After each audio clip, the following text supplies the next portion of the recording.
Boa noite, Isabel. Boa noite, Graça, Aquino.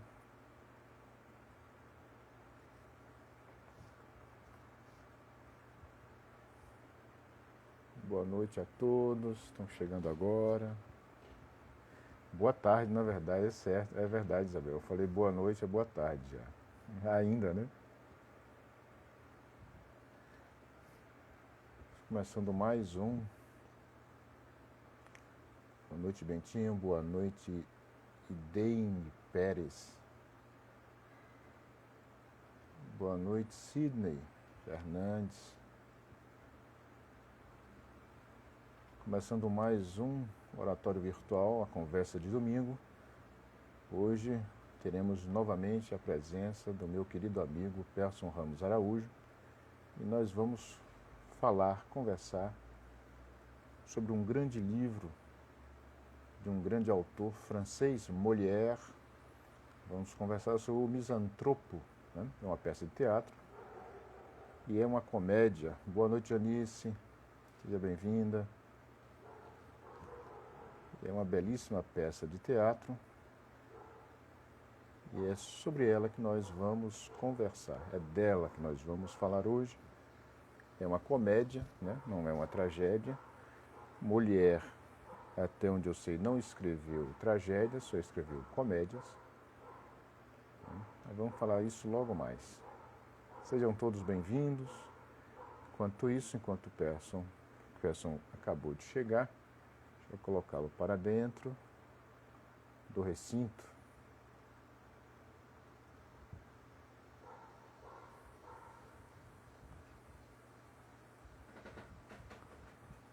Boa noite, Felipe.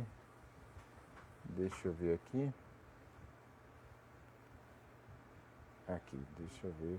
Persson. Então, acabei de convidar a Persson. Sejam todos bem-vindos a mais uma conversa de domingo, oratório virtual. Padre Gilson Magno. Diga, hombre! E aí? Tudo em paz? Tudo em paz. Espera, deixa eu ajeitar meu fone de ouvido aqui. Beleza. O pessoal está entrando aí. Boa noite, Bruno. Tá todo brilhoso. Tá brilhoso.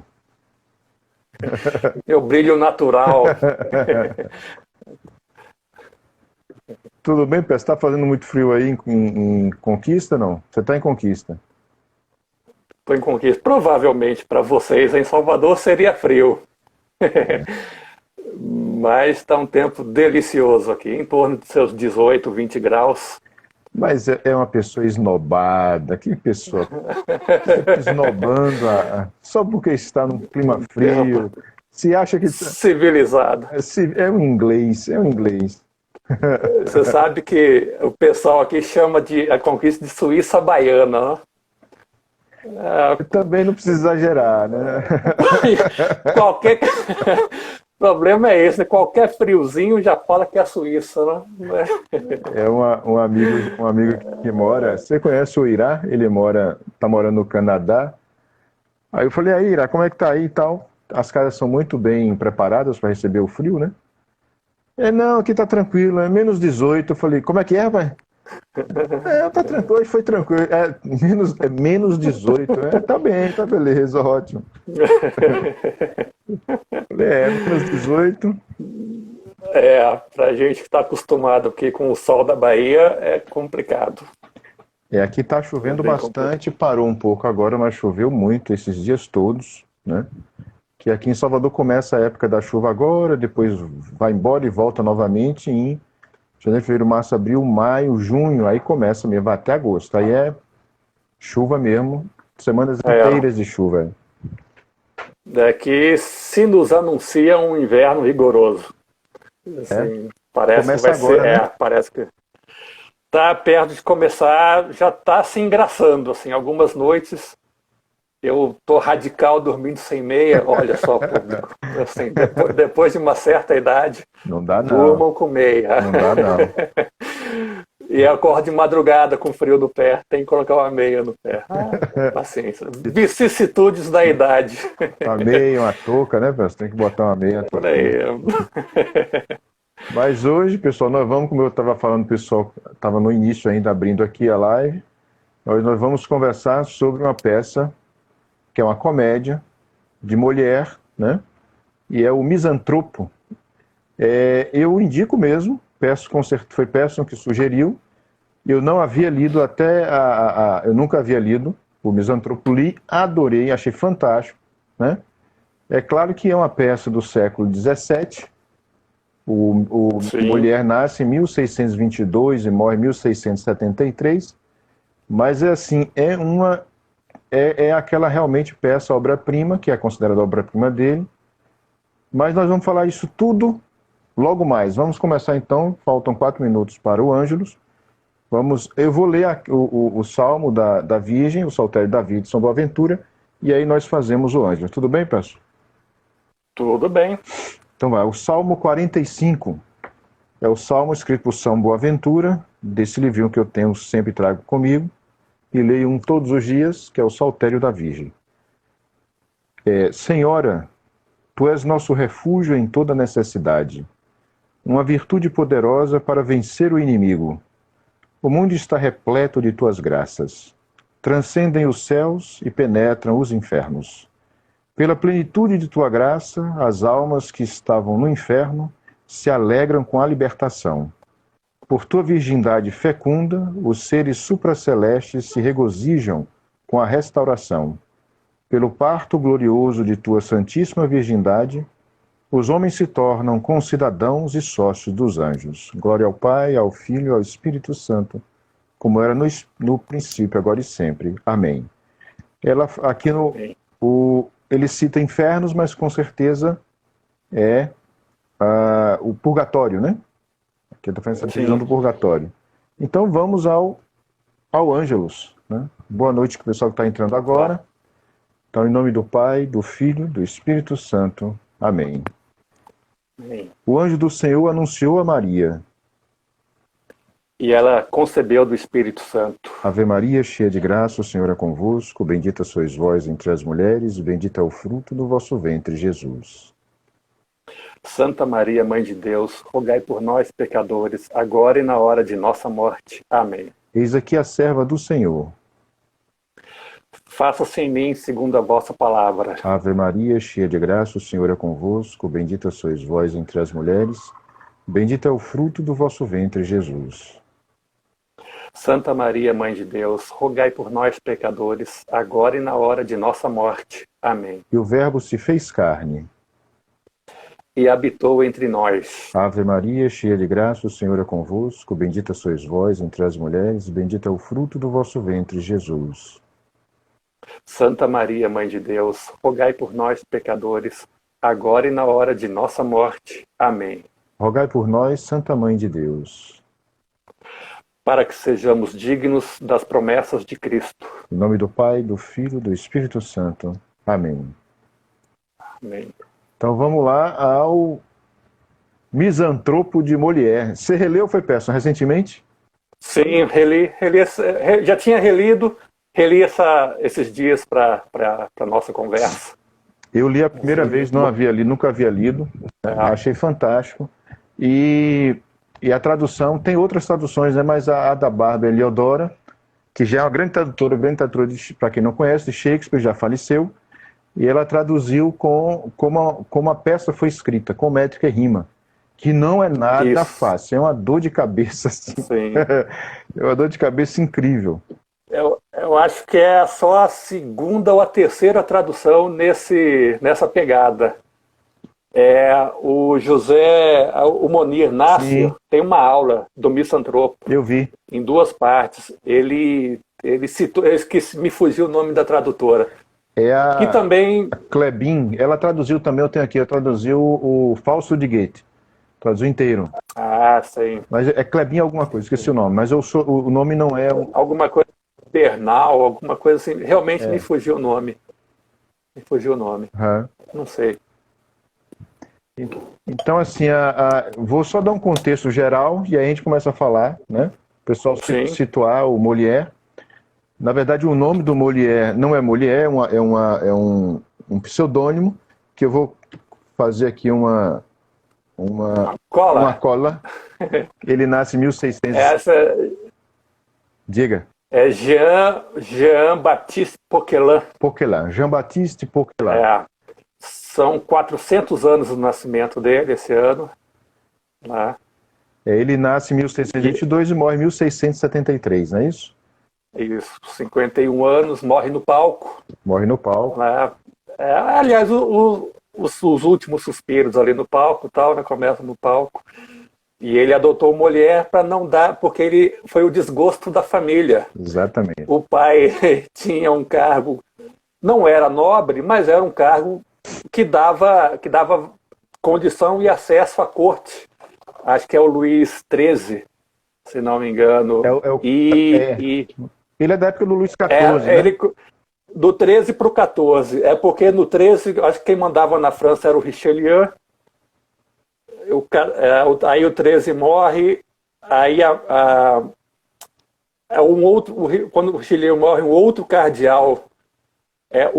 Na aula do Monnier ele explica isso.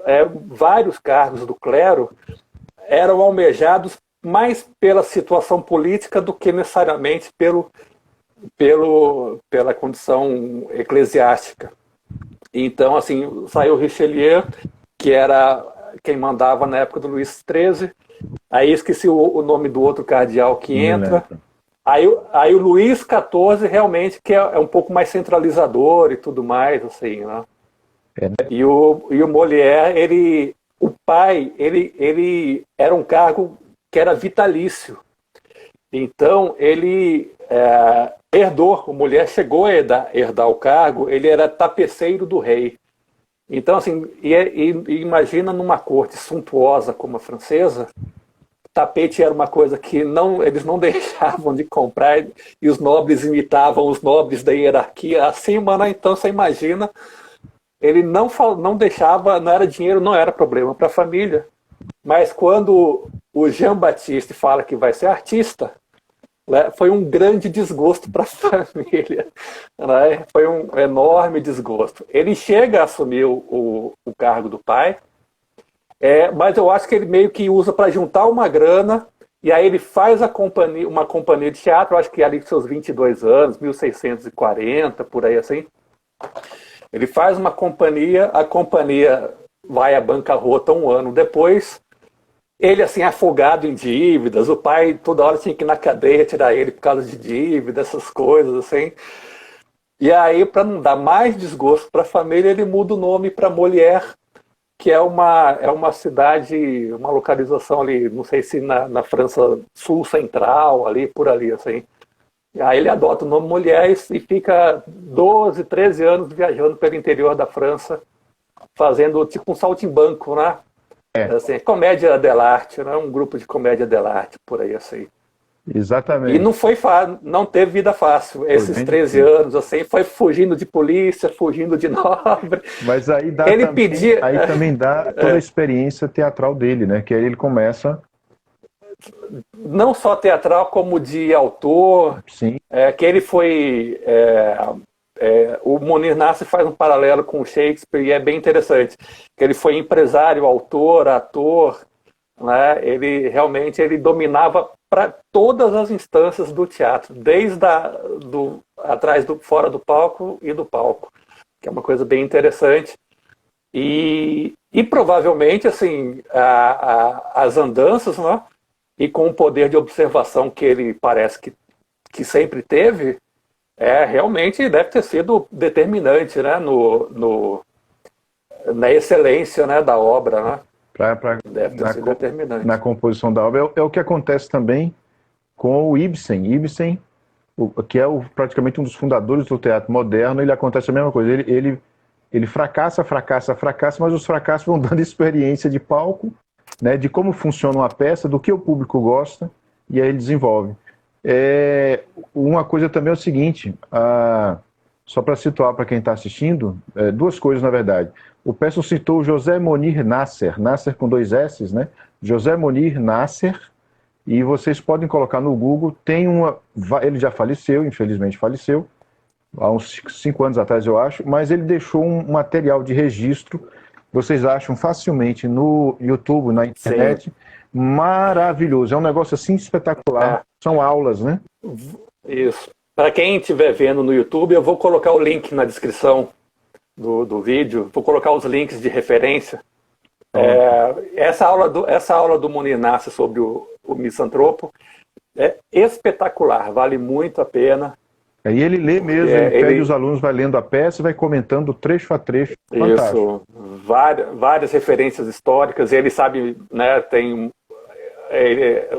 a erudição dele era uma coisa, né, e ele explica na biografia do Molière a questão dele ser protegido do rei. Na verdade, não é bem uma coisa assim protegido, foi uma circunstância político-administrativa que meio que ajudou a ele fazer parte da corte, né?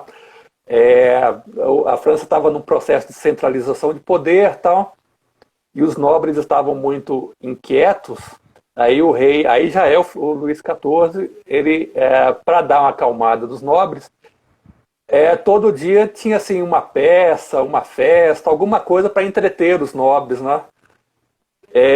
E aí foi nesse contexto que o Molière se encaixou na corte. Lembrando que o teatro na época é nossa Netflix hoje, né? Estamos no século XVII. Eram várias peças no dia, encenadas no dia. Então você tinha todo ali um contexto para que não na verdade isso. Não é como a nossa época, milhões de distrações. É uma época que tem pouquíssimas distrações, na verdade. Ele chega a ser realmente protegido do rei quando ele é alvo de uma acusação bem desgostosa, né? Porque ele casou uma segunda vez e a pessoa com quem ele casou era filha da primeira, da amante, né? Do primeiro casamento, né? E os maledicentes, porque assim, você retratar nobre jocosamente é aquela coisa, né? A gente ri, mas não dá muito certo entre a nobreza, né? A nobreza fica um pouco desgostosa, né? Então, uma das acusações foi que ele tinha casado com a própria filha. E aí, sim, ele recebe a proteção do rei, do Luís XIV. Ele, pessoalmente, né, se coloca a favor de Molière, né? Porque no começo, eles alojam o grupo do Molière junto com um grupo italiano, numa casa que não existe mais, foi derrubada para fazer uma das galerias do Museu do Louvre e tal, né? E logo depois, um pouco depois, quando ele vai para a principal sala, tal, né?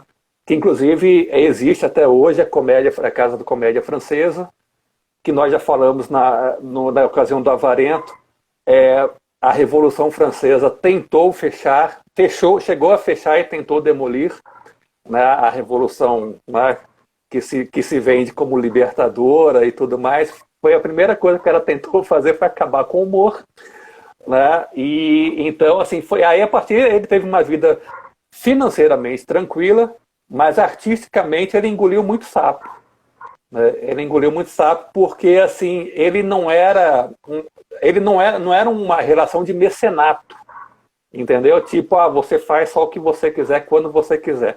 Não, se algum nobre chegasse, olha, me faz uma peça aí com o João e o pé de feijão, ele tinha que fazer essa peça e tudo mais, assim, ele trabalhava para o rei, assim. Então ficou uma obra um pouco desigual, né? Mas assim, as obras-primas suplantam tranquilamente, né, o que não tem tanta qualidade assim. Só para dar mais um contexto e a gente entra na peça, é o seguinte: a artista na época, como o Peço falou, a artista na época era aquela coisa, todo mundo admirava, mas ninguém queria na sua família. Então é o seguinte, a classe teatral era considerada ali quase perto, era um pezinho na bandidagem, era quase todo mundo marginal, entende? Era considerado assim. Então, isso com ator e atriz. A atriz até, na verdade, até o século XIX, apesar de a fama de algumas, né, Sarah Bernhardt, né, essas figuras todas, mas era vista ainda como uma subcategoria, de classe, né? Era uma classe inferior considerada. Sim. Por isso Molière muda o nome, porque para não queimar muito, sujar tanto o nome da família, né? Família. Mas então vamos. Só para terminar a biografia, quando ele morre em 673, ele não foi enterrado num cemitério, porque vários desafetos tinham influência no clero. Eles fizeram um lobby pesado para que o Molière não fosse enterrado no cemitério. Ele só foi ser enterrado, só foi ter os restos transferidos para o cemitério cristão, com cerimônia cristã e tudo, quase um século depois. Quase um século depois, assim. E uma nota à margem, o Molière faz parte do século de ouro do teatro francês. O triunvirato ali, se não me engano, é Corneille, Molière e depois Racine. O Corneille nasceu logo um pouquinho antes da morte do Shakespeare, mas isso é só coincidência, porque eles não tinham nenhuma relação. Não, nenhuma relação. Essa época também é o século de ouro de vários países, né? O Otto Maria Carpo chega a dizer que nenhuma outra época suplantou essa, porque se pensar para um século de ouro espanhol, né? É onde você tem Calderón de la Barca, você tem Lope de Vega, você tem Góngora, você tem Quevedo, você tem Cervantes. Então, assim, é uma época. Você vai para a Inglaterra, é a mesma coisa. Você tem Shakespeare. Antes de Shakespeare, você tem John Donne. Então, assim, como diria, eu não deveria citá-lo aqui, mas vou citar, como diria Sartre, são os tempos quentes da história. E realmente é isso mesmo. Na França não é diferente. Na França também, ali um pouquinho antes, você tem a chamada geração da Pleiade, né? Que é uma imensidão de grandes poetas que começam a surgir, e aí esse surgimento ali, 1500 e pouco, floresce maximamente na época de Molière, né? Como o Peça falou, Corneille, Molière e Racine. Então vamos para a peça? Vamos para a peça. O Misantropo. Ele é de... Diga. 1665, se não me engano. 1666, junho de 66, a primeira apresentação. Que foi um fracasso. Foi um fracasso. O problema dessa peça na questão do público é que, assim, o público ficou mal acostumado com a comédia do riso mais solto, né? E não é o caso do Misantropo, né? O Misantropo tem momentos muito engraçados, mas ele não é daquele riso rasgado, assim. A graça do Misantropo é você perceber o ridículo do personagem no comportamento dele, e esse ridículo se repetindo a cada ato do personagem, a cada ação do personagem. O nosso protagonista se chama Alceste, é um senhor na casa dos 40 anos, talvez, assim, pelo que dá para perceber do personagem, e é um rapaz, um jovem senhor rígido nas maneiras. Ele não tolera nem aquelas pequenas coisas de você cumprimentar educadamente alguém que você não gosta. Ele acha que você tem que ser 100%. É o sujeito que exprimir 100%. É o sujeito que põe em prática o sincericídio ao pé da letra. O sincericídio. Esse é o sincericida. Exatamente. Né? E ele acho que vai envelhecendo e vai ficando cada vez mais incomodado. Até porque envelhecer como colecionar manias, né? Então ele vai ficando mais incomodado. E agora, por ironia do destino, o rapaz é apaixonado por uma jovem viúva na casa dos seus 22, 23 anos. E essa jovem viúva tem como característica sorrir facilmente para quem lhe dá lhe faz corte. Ela não fala não para quem lhe faz corte. Obviamente que é uma característica que incomoda bastante o nosso protagonista, mas sabe como é o amor, né? se o amor não enlouquecer a pessoa, tem alguma coisa errada aí. E ele fica absolutamente maluco, porque ele é apaixonado por ela e ao mesmo tempo rígido, e a rigidez dele é uma coisa que é inata nele, assim, né? Não tem... e para mostrar assim, as nuances das ações, o Molière colocou vários personagens, né, que vão mostrando como essa rigidez funciona no dia a dia. A peça, ela se não me engano, ela se passa num dia só. É um dia ela todo não tem... e é dentro do salão da Célimène, da figura pela qual o Alceste se apaixona. E é na corte de Luís XV, que vocês terem uma ideia, né? Aqueles filmes que vocês assistiram, passado nessa época na França, com toda a pomposidade, aqueles banquetes assim, com as mesas de 1 quilômetro. E os maneirismos. É tudo aquilo ali mesmo. É exatamente. E os maneirismos, todos os rapapéis, enfim. E aí, assim, o Alceste tem alguns amigos, tem um amigo, personagem esse, o Filinte, que é o que seria meio que uma voz de bom senso.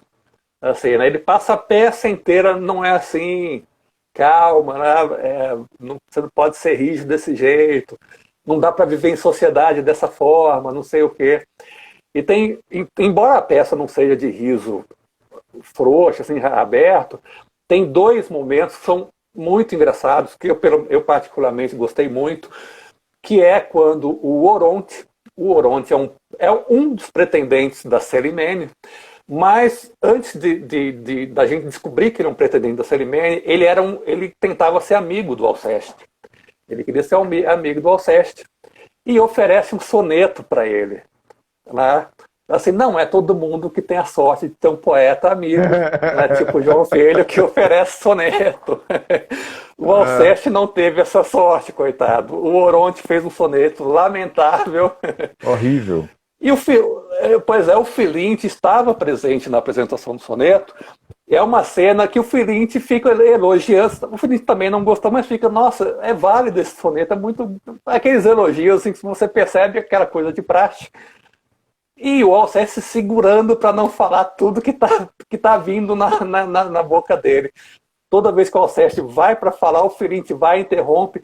Não, o seu jogo de palavras é realmente maravilhoso, espontâneo. Vai criando um monte de adjetivo aleatoriamente.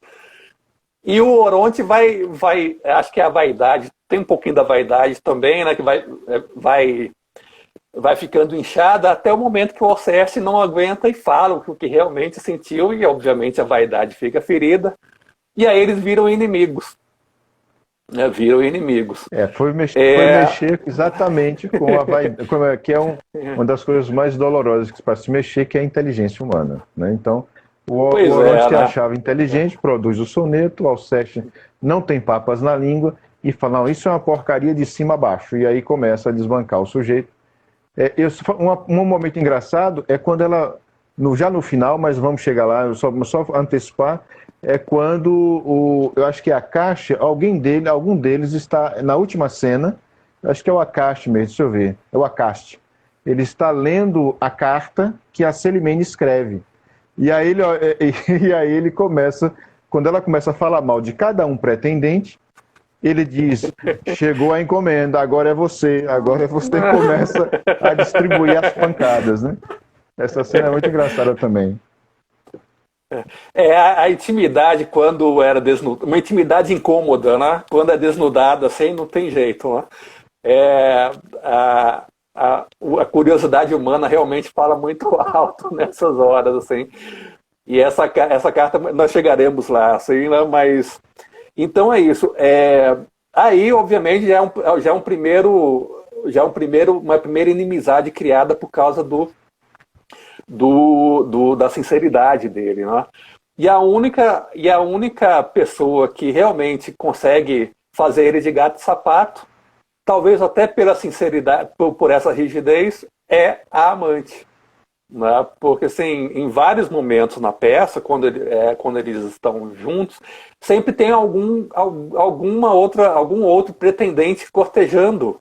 Assim, eles raramente conseguem ficar, se você vê na peça, eles raramente conseguem ficar a sós, assim, então é a única pessoa que consegue colocar, fazer ele de gato e sapato, digamos assim, né? E o Filinte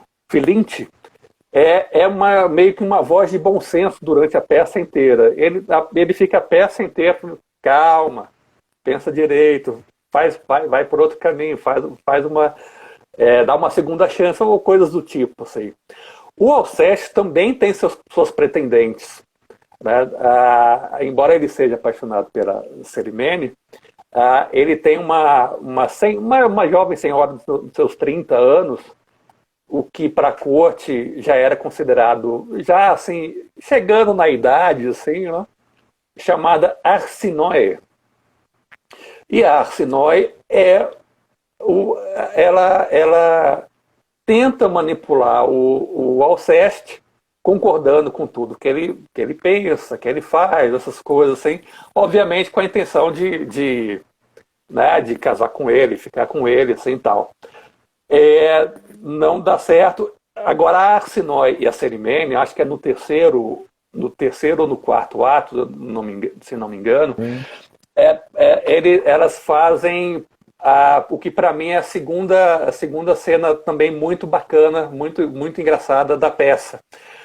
Porque, assim, elas se detestam, né? Assim, porque a Arsinoe é a inveja básica. Ela é exatamente o contrário do que que ela pretende, do que o homem que ela pretende gosta, mas mesmo assim o homem é louco por ela e não pela Arsinoe. Obviamente isso aí dá um despeito, né? Então elas se odeiam, se detestam. Mas as boas maneiras francesas, né, nunca é aberta a coisa.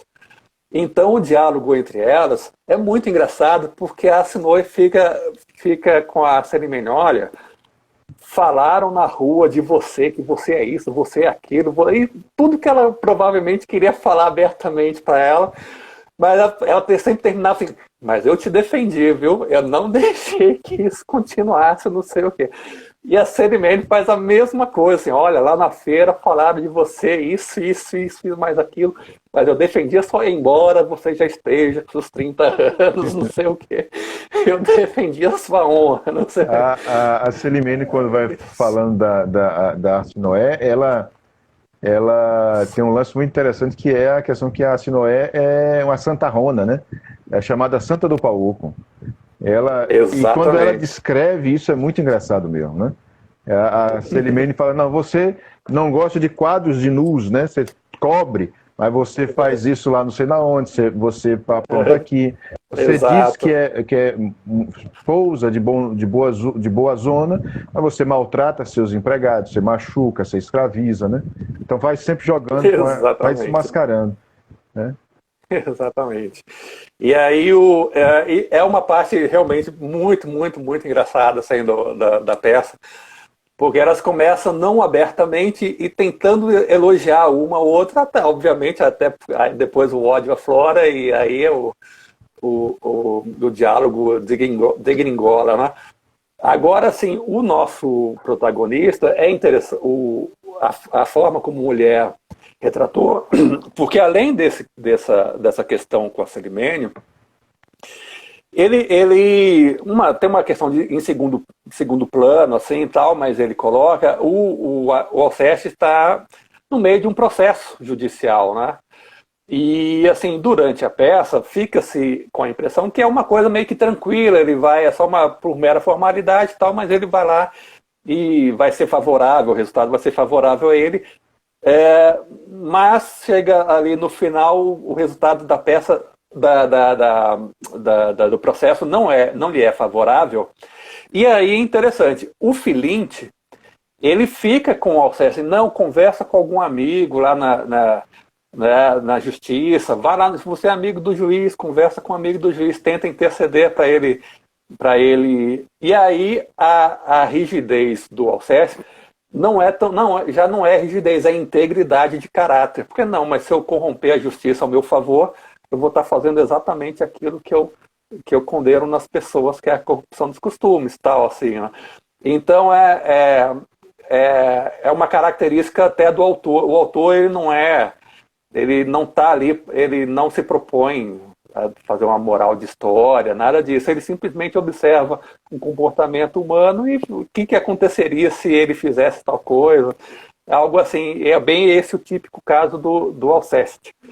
Ele não quer retratar nada assim, não seja rígido, não. Ele só quer dizer que tem hora que a sua rigidez atrapalha, né? Você poderia agir. Agora, tem hora que realmente a gente precisa ser íntegro. Né? Você precisa ser íntegro porque aí são questões de costumes e sociedade, né? Não corromper a sociedade. E aí, caminhando pro quinto ato, quinto e último ato, que é quando a Cerimene, um dos pretendentes da Cerimene, como é que é? Ele lê em voz alta a carta, né, a tal carta, de uma das várias que a Cerimene mandava para ele. Né? E aí, na carta, ela é sincera a respeito dos pretendentes. E ataca todo mundo. E ataca a todos. Se não me engano, são 4 pretendentes. Eu acho que é o Oronte, o Alceste, o Clitandre e o Acaste. O Filinte, na verdade, tem uma queda por ela, mas não declara, né? Chega mais pro final da peça, ele fala que se o Alceste for preso ou perder, pelo menos eu posso tê-la, eu tenho alguma oportunidade. Mas veja, nós estamos aí, o ambiente todo, para quem está ouvindo, é corte, e veja, ele mostrando a futilidade. E mesmo, às vezes, o exagero, mas o exagero tem momentos, como o Pedro acabou de dizer, de equilíbrio do Alceste, né? Que o Alceste é o cara rígido, é o sujeito que falta a temperança que o Filinto fica o tempo todo dizendo, olha, pegue mais leve e tal, né? Então esse equilíbrio aí é que falta, que está implícito, é uma virtude que está implícita ali, né? Que não aparece de primeira, fica sempre implícita, fica sempre por baixo, que é a virtude da temperança, que ele não tem, na verdade, né? Sim, e é uma corte que todos se intrigam entre si, né? Você deve ter, se o leitor, ele vai perceber que é uma corte que todos intrigam entre si, e as boas maneiras vencem, mas vencem assim, né? Por pontos. É assim, né? É mera formalidade, assim, então, assim, como eu disse, assim, aí o Alceste, obviamente, depois da carta, ele ainda tenta cortejar uma prima da Cerimene, a Eliante. Ele ainda corteja, mas, assim, ele fica extremamente desgostoso ainda mais desgostoso, né? Com os homens, com a sociedade, tá? E aí ele se retira, né? Ele se retira. Misantropo, para quem, né, seria o contrário do filantropo, né? Misantropo seria aquele que tem aversão à raça humana, ao gênero, à sociedade. Não quer conta, quer ficar à parte, né? Exatamente. A Cerimene é tão fofoqueira, né? E é tão maledicente, que até mesmo tem um momento que eu até tirei aqui, apresenta o Dami, né? Dami se escreve Damis, né? Dami se apresenta, é um amigo que ela estima, mas mesmo quando ele aparece, não, é um amigo, e o que alguém pergunta, o que você acha desse Dami? Não, é uma boa pessoa, é um amigo que eu estimo, mas... E aí eu lembrei muito dessa adversativa, né, conjunção adversativa, que é muito nossa no Brasil. A gente tem problema de admiração, né? Eu fiquei sempre comparando esse ambiente, esse contexto, que a gente, no primeiro momento, pensa que está muito deslocado no tempo, mas diz muito sobre nós, né? Principalmente nós brasileiros. Veja como a obra de arte é universal, né? Você pode tirar de lá e aplicar aqui, e a gente encontra, por exemplo, essas falsas relações, né? Ou relações de interesse. Vamos pegar a corte francesa e botar, digamos assim, dentro da política brasileira. É o que a gente mais vê, né? Uma mão lava a outra, né? Todo mundo tem telhado de vidro, ninguém atira telhado no outro, só atira quando é necessário, né? E isso aparece o tempo todo. Eu vejo, por exemplo, a gente está num canal católico, por exemplo, né? Os chamados jovens convertidos. Na grande maioria, todo mundo tem um traço de Alceste, né? É rígido demais. Não, a missa tem que ser tridentina e não pode só ir uma linha do latim. Não, você não pode fazer nada. Aí entra o lado santarrão da coisa que o Molière mostra na Arsinoé, né? Na amiga de Célimène, né? Então veja que você pega ali vários tipos e dá para aplicar, dá para ver esses tipos todos na realidade nossa brasileira hoje, né, Pedro? Sim. Sim. E a gente está, se a gente critica abertamente, mesmo respeitosamente, mas abertamente, as pessoas têm uma impressão de que a gente, sei lá, feriu de morte o criticado ou a coisa criticada, né? E não é assim, né? Às vezes é só uma pontuação assim, fortuita, não tem. Né? Não queremos ferir de morte ninguém, assim, ninguém acerta assim, todas e ninguém, sei lá, é infalível, né? Mas aqui não tem jeito, parece que ou é caricatura ou você tem que elogiar de alguma forma, assim, né? Aí é meio estranho. O Filinte, por exemplo, quando ele nos primeiros atos ele parece ser o bom senso, mas você vê, né, que no desfecho do processo, esse bom senso dele é exatamente o que corrompe uma sociedade. Né? Porque você corrompe uma justiça, por exemplo, justiça na minha opinião, obviamente, é uma espécie de consciência das pessoas. É quando um juiz, ali numa sentença, está chamando todas as partes à consciência. Então, assim, se você corrompe isso, está corrompendo uma consciência de uma sociedade inteira. Assim, obviamente, é a minha opinião. De repente, alguém pode pensar diferente. Então, assim, são coisas que... É aquela coisa... Quando eu pesquisei o material crítico, né, assim, a crítica mais recorrente é essa questão da rigidez do personagem, né? Mas aí, assim, é meio que uma armadilha, porque o Molière, ele não é que ele queira denunciar, ele não o que eu vou denunciar nessa peça? Não, acho que ele observava comportamentos, entendeu? E imaginava situações, assim, né? Quando aquilo seria legal, quando aquilo não seria tão interessante. E acho que é o caso do Alceste. No trato social, é óbvio que não dá para você ser sincero toda hora. Não dá, né? Assim, agora, é óbvio que num caso de justiça, como eu falei agora há pouco, você não pode ser leniente, né? Tudo bem que a rigidez dele até acabou sendo um livramento, porque a Célimène não era flor que se cheirasse, né? Ele acabou tendo esse livramento, digamos assim, né? Mas, sei lá, o Oronte, por exemplo, assim...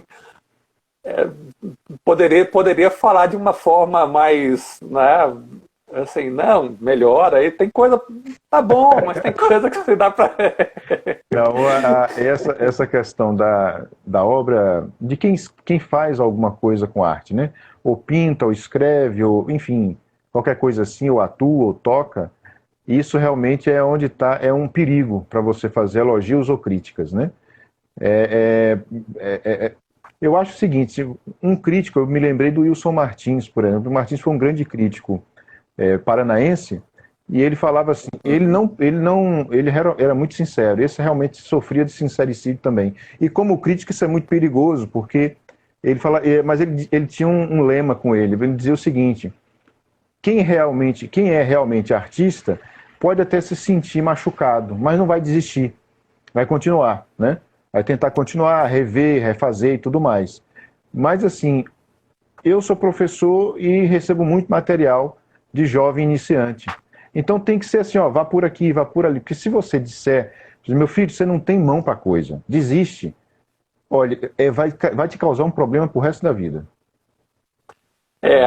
É, é aquilo, né? O tecido social é vasto Exatamente. e os caminhos de Deus são vastos e... Mas isso que você falou do Molière é interessante, né? Não é uma denúncia, nada aí. Ele, na verdade, como você falou, Não, ele viu a complexidade da condição humana sim, dentro da sim. estrutura social, né? Então, você, olha, o Alceste tem momentos de bom senso também, né? Não é só a rigidez e tal. Até mesmo isso que você falou, o livramento, ele realmente é o misantropo, que quer se retirar para o deserto e no final, a cena final, é o Filinte com como é o nome dela? A A Eliante, Eliante falando, não, ó, a Eliante. não, vá, não é tão bom e tudo mais. Tentando fazer ele desistir dessa ideia. Essa é a cena final. Mas Sim, o mulher viu a complexidade da coisa, né? Viu as relações isso. sociais são. Você falou o negócio só para terminar, e aí eu passo a palavra. Eu me lembrei dos tipos de eus que nós temos. O Olavo tem uma aula fantástica, tem um livro também que eu recomendo muito, que é A Consciência da Imortalidade. Ele fala do eu substancial, né? O eu substancial é a alma, é o espírito, num termo mais escolástico, espírito, né? A alma seria o psiquismo, essa coisa que fica aqui na mente e o corpo. Mas nós temos um eu social, né? Você, Peçam, eu, João, nós não somos os, digamos assim, Sim, claro que mantemos nossa integridade ao máximo que a gente tenta fazer, mas no trabalho é uma coisa, dando aula é sim. outra, não é isso? Então, assim, esse tecido social, se você ficar rompendo o tempo todo, olha, você vai trazer só problemas para você, né? Seja gênio, né? Só os gênios têm essa possibilidade de ser iconoclastas, né? Assim, agora, se não for gênio, baixemos a nossa bola e vamos que vamos. Né? E uma coisa que me ocorreu assim, nessa semana, durante a releitura, é que assim, se a gente imaginar os maneirismos da corte, os rapapés, né? E imaginar que o Molière ficou mais de uma década rodando pelo interior da França, provavelmente, né, vendo tanto as pessoas comuns quanto os nobres. Então, assim, talvez seja algo que ficou muito sensível a ele, né? Assim, porque ele pelo que dá para perceber, era uma pessoa de um senso prático muito, muito grande. Assim, tinha um senso Então, para quem tem senso prático, esses rapapés, essas coisas assim, é realmente uma coisa maçante. É extremamente maçante. Eu falo isso porque eu acompanhei, um exemplo pessoal, assim, eu acompanhei meu pai, advogado, e frequentei o OAB em Salvador e Tribunal de Justiça. Eles se tratam com muita deferência e muito rapapé. Eu tinha que sair da sala, cara. Eu tinha que sair da sala porque eu não não que eu trate mal as pessoas, óbvio, mas assim, eu não consigo, né, chamar todo mundo de excelência e Vossa é, Excelência, né, mano? não consigo, assim, e quando eu vou Vossa, fazer algum ofício, Vossa Excelência é um ótimo ladrão, né? As pessoas falassem. é por aí, mas é por aí. Quando eu tenho que fazer algum ofício, alguma coisa, uma coisa assim, na hora do cumprimento ali, eu fico, meu Deus do céu, tem que colocar aqui ilustríssimo senhor, não sei o quê. E a pessoa não é tão ilustríssima assim, mas é o jogo. Eu não sou gênio, então eu tenho que. É o jogo social. Então, aí então assim, eu imagino que para o Molière essas coisas sejam muito sensíveis. Assim, né? Ficou. Ainda mais assim, para quem ficou uma década e meia na corda bamba financeira. Aí fazia a peça pegava patrocínio do nobre, fazia a peça espicaçando o nobre, tinha que sair fugido dos lugares. Uma década e meia fazendo isso. Aí a sensibilidade ele vai aguçando. Fica aguçada. Veja como a coisa, como o Molière é refinado nessa coisa. Só exemplificando o que você está falando, né? Como o Alceste não é tão rígido, e também, veja, eu tirei aqui uma fala da Celimene, né, que eu acho fantástica. Lembrando que a peça foi escrita em metro e rima, porque era assim na época, né? Isso vai se diluindo até chegar a um determinado ponto que não se faz mais isso, né? E até mesmo no século XX, o Eliot, o Thomas Stern Eliot, o grande poeta britânico, ele tentou fazer isso, mas não deu muito certo. Mas veja, a Celimene, como ela também, ela não tem a cabeça completamente vazia, né? Ela tem ela tem um senso de percepção da realidade também muito bom. Então, o trechinho que eu vou ler da fala, ela está falando com o Alceste. O Alceste é aquela coisa, como o Pé já disse, é o sincericida, né? E ela diz: terá Monsieur de sempre nos contradizer? Né? Ele não pode à voz geral obedecer, só pode proclamar por aí fanfarrão, o dom que o céu lhe deu de dizer sempre não. Então ela vai começar a perceber a personalidade do Alceste, né? Do que dizem os outros não pode gostar, só fala realmente para contrariar. Teme que o pensem ser um homem qualquer, mostrando um pouco também da própria vaidade do Alceste, né? Se um dia concordasse com um só sequer, discordar para ele é um encanto sem par, tamanho que a si mesmo ele chega a atacar, até contra si mesmo ele se fica contra, né? O que sente em verdade ele muda com zelo, se ouve a boca de um outro alguma vez dizê-lo, né? Então veja que não é aquela peça grosseira só para denunciar a nobreza, mostra a complexidade mesmo da condição humana, né? Só tem um momento que eu acho que aí sim, o sujeito é cabeça oca total, eu acho que é um dos marquês, um marquês, né? Não é Orante, eu acho que é o Acácio. É o Acácio. É o Acácio e o Quitlandre. O Quitlandre. Então, um desses dois é realmente cabeça oca total. Eu vi na minha frente, assim, já me bati muitas vezes com homens assim, né? Vazios, fúteis, só pensam em questão de dinheiro, em se dar bem financeiramente, socialmente. Mas veja, esse seria um tipo, né? Dentro do teatro e do romance, seria aquele tipo, aquela coisa que se enquadra mesmo e não sai daquilo. Mas os outros personagens não, são muito complexos, na verdade, como a fala da Celimene que eu acabei de ler, né? Sim, sim. Acho que os mais explícitos mesmo são os marqueses, não é? O Clitandre, o Acácio e o Filinte, né? Que nós percebemos logo de cara que ele é a pessoa razoável da peça. E a Arsinoé, como você bem percebeu, a questão da santarronice. Né? São os que ficam mais explícitos, assim, mais expostos. Todos os demais... Ó, a Sandra dando... Boa noite, Sandra. Boa noite, Sandra. Tudo bem? A Célia também está aqui, Célia Leca. Nossa querida Leca, tudo bem?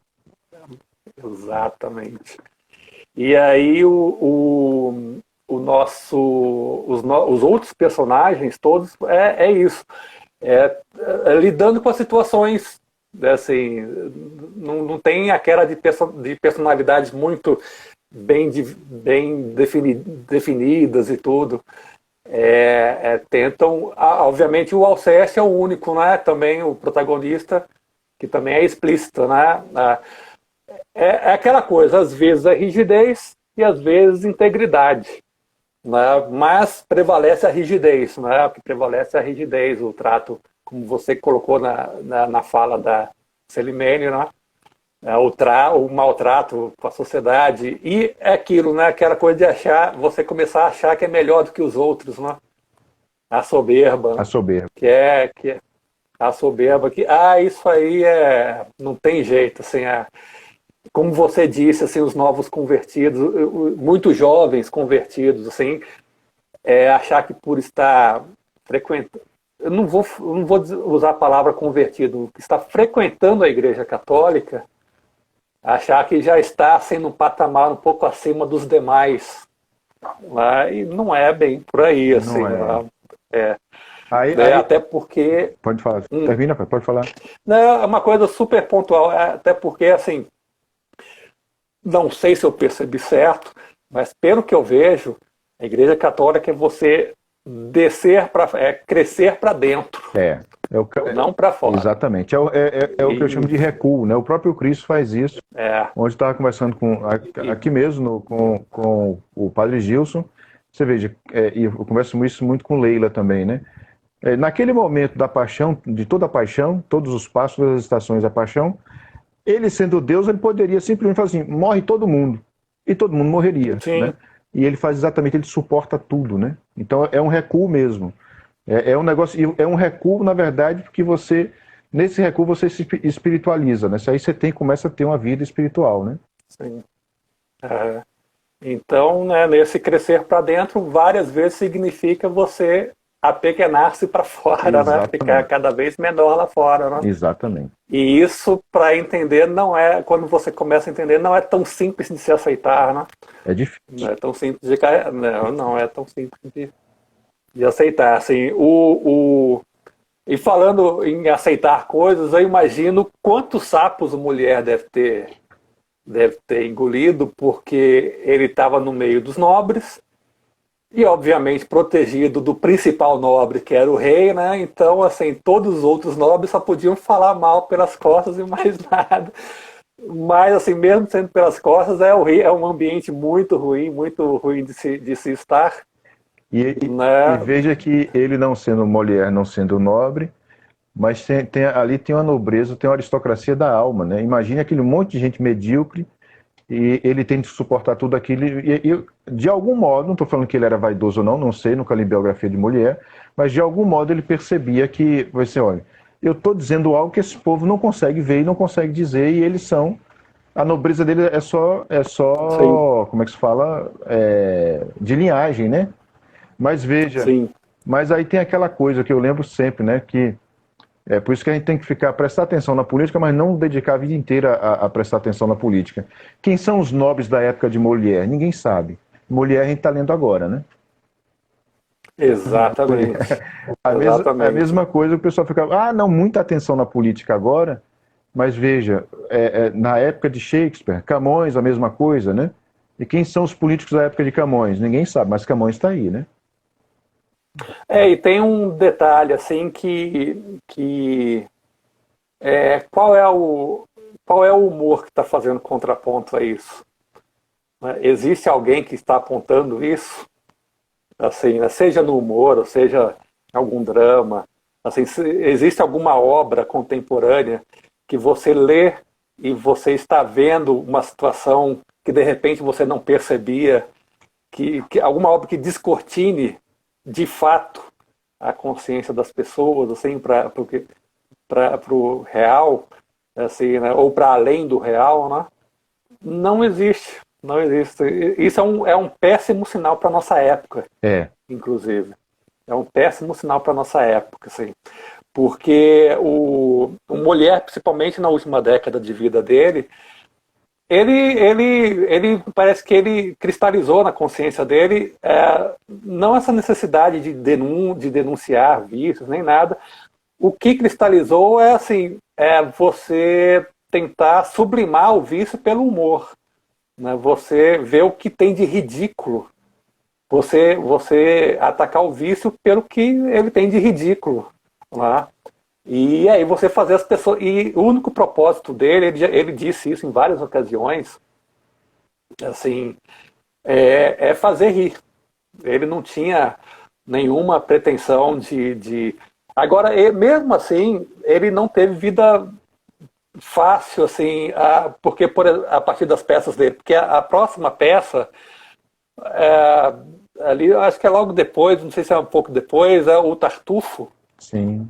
Que até poderemos falar, assim, se for o caso, mais na frente, numa nova conversa, foi proibida. Mesmo ele protegido pelo rei, conseguiram proibir a peça, porque ele retratava um padre, né? Um padre hipócrita, né? Mas aí, obviamente, assim, quem proibiu, a proibição, os historiadores gostam de falar que o clero proibiu, a igreja proibiu. Na verdade, assim, a igreja, como a gente falou no começo da conversa, assim, o cardeal, você não sabia exatamente se era um cargo eclesiástico ou político, assim, na França naquela época. Então, assim, você não sabe se essa proibição foi um ato eclesiástico ou um ato político. Provavelmente assim, político. Né?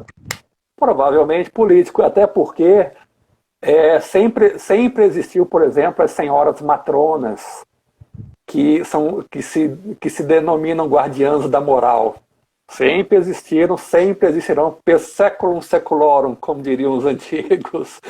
E assim, uma das pessoas que fizeram lobby para proibir o Tartufo foi justamente a rainha, quando o Luís XIII morre, acho que é a rainha da Áustria, Ana da Áustria, esse que realmente eu sou péssimo com nomes. Não assim. me lembro também não. A mulher do Luís XIII assume por um tempo, enquanto o Luís XIV não tem idade para... E aí foi ela que fez um lobby para proibir o Tartufo. Assim, e o Tartufo ficou proibido bastante tempo, mas ele ainda chega a encenar. Ele chega a encenar, assim. E então, assim, as críticas mais comuns quando falam de Molière é isso, dizer que ele denunciava a sociedade, que ele denunciava o clero, que ele denunciava a nobreza. Eu sugeriria ao nosso amigo, né, espectador, assim, tudo bem, veja as críticas, porque você tem que ter várias formas de pensamento para formar a sua própria.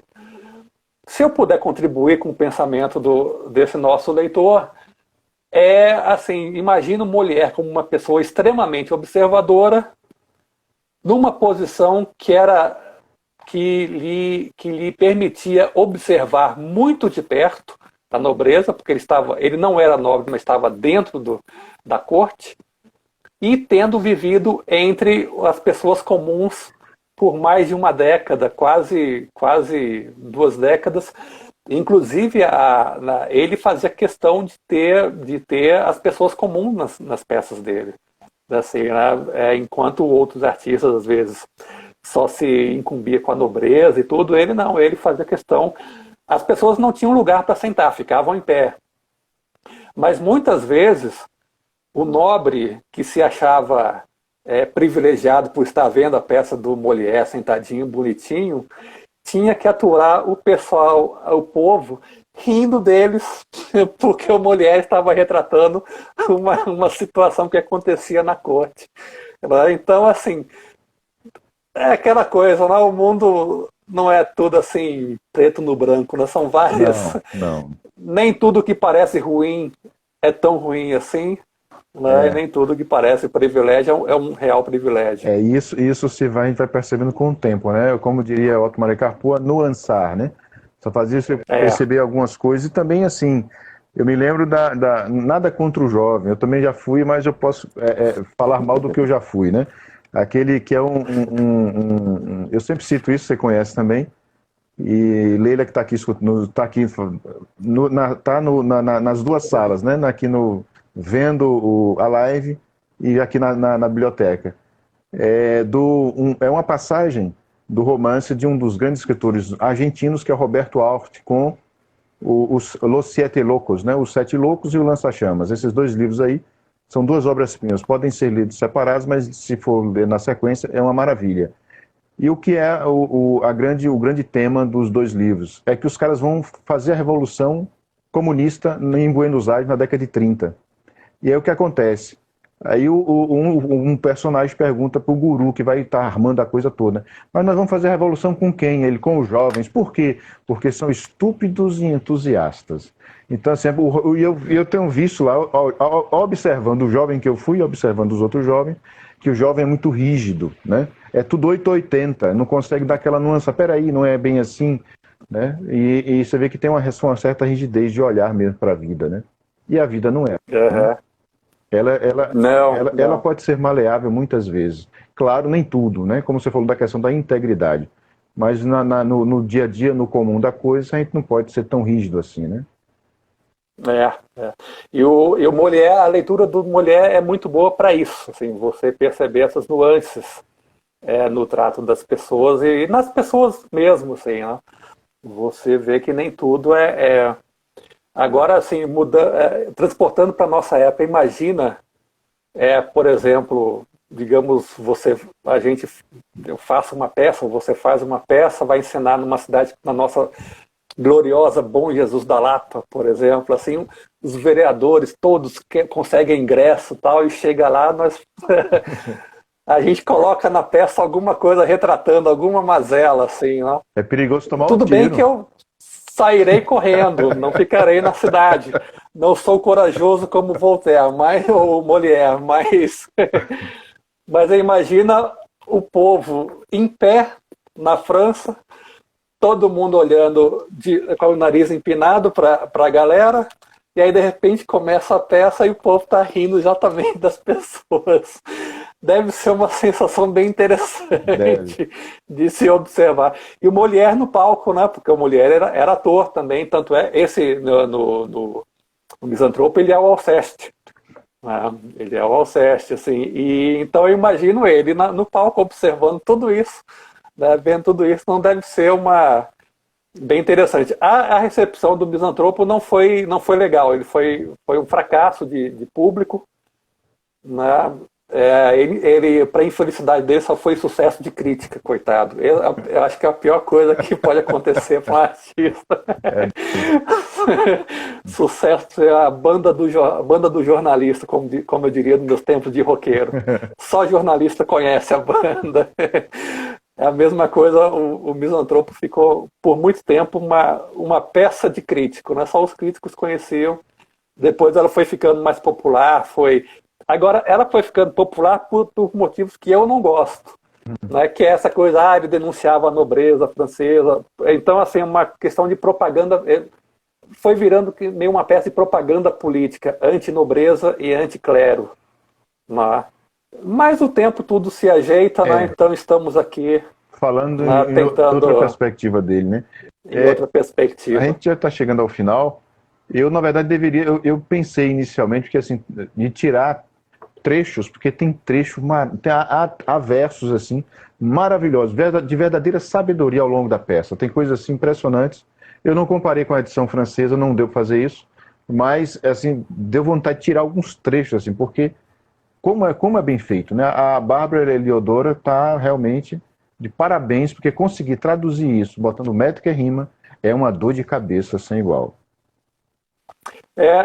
Eu vi uma professora dizendo que eram versos alexandrinos. Você confirma isso? Confirmo, são versos alexandrinos mesmo. Porque o verso mais, no caso aí da francês, é o verso mais bom para você dizer mais coisas, né? É o verso mais longo, né? Tá. É o das 12 sílabas, né? E, na verdade, o verso alexandrino surge realmente na França, né? É daí onde a língua portuguesa herda essa medida, né? Eu, quando leio, não tem jeito, eu pelo menos, eu fico lendo procurando a rima, né? Assim, Agora, eu vi algumas apresentações. Na internet, você acha muito, quem tiver facilidade com francês, acha-se praticamente todo Molière na internet encenado. Né? Você consegue achar. E em francês não parece. Parece um diálogo em prosa. Assim, né? Parece um diálogo em prosa, assim. Agora, óbvio, você vê, você percebe a rima tal ali, né? Mas eles fazem de uma forma que, obviamente, são 400 anos, né? Então já tem toda uma massa teatral por trás né? Tem toda uma historiografia, né? De encenações e tudo, assim. Mas quando eu leio, não tem jeito, eu me atenho muito à rima. Mas agora é uma leitura agradabilíssima. E rápida. Lê-se em 2 horas, assim, no máximo, uma sentada. E vale demais, não só a leitura, como a releitura. Vale demais, assim, recomendo vivamente. Então é isso. Fechamos mais uma conversa de domingo. Muitíssimo obrigado, Persson. Se você quiser voltar no próximo, a gente volta. Eu que agradeço. Para conversar mais um pouco. Uma outra peça, outra coisa aí que você escolhe. Né? Como salvaremos a civilização ocidental, né? Como salvaremos? Já estou com a minha armadura preparada aqui. Eu vou fazer uma maldade com você. Não, no próximo, um desses domingos, vou fazer uma maldade com você assim. Nós vamos ler a Montanha Mágica de Thomas Mann. Pronto! que é dureza atravessar. Eu tenho 3 vezes e na terceira atravessei. Ah, é? E eu não quero voltar mais, não. A não ser para conversar. Eu tô com a minha terceira ou quarta tentativa para ler Utopia, do Thomas More. Assim, eu acho que dessa vez agora vai. Assim, né? Eu abri o livro assim com um jeitão de agora vai, assim, e vamos salvar a civilização ocidental. Através de lives, né, velho? Através de lives. Lembrando os nossos espectadores que esta conversa estará hoje ainda no YouTube.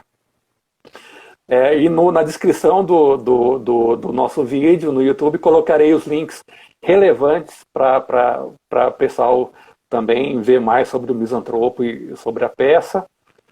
E não deixem de visitar o nosso site oratoriovirtual.org, nossas redes sociais. O nosso canal no YouTube é o Oratório Virtual TV. O conteúdo está muito bacana, muito bacana. Toda semana tem conteúdo novo lá. E estamos aí pensando em novidades para esse 2022. Maravilha. Então visitem mais uma vez. Muito obrigado a todos por ficar nos acompanhando até aqui. Obrigadão, Persson. E domingo que vem a gente está de volta, se Deus quiser. Fiquem com Deus, todo mundo. Tchau.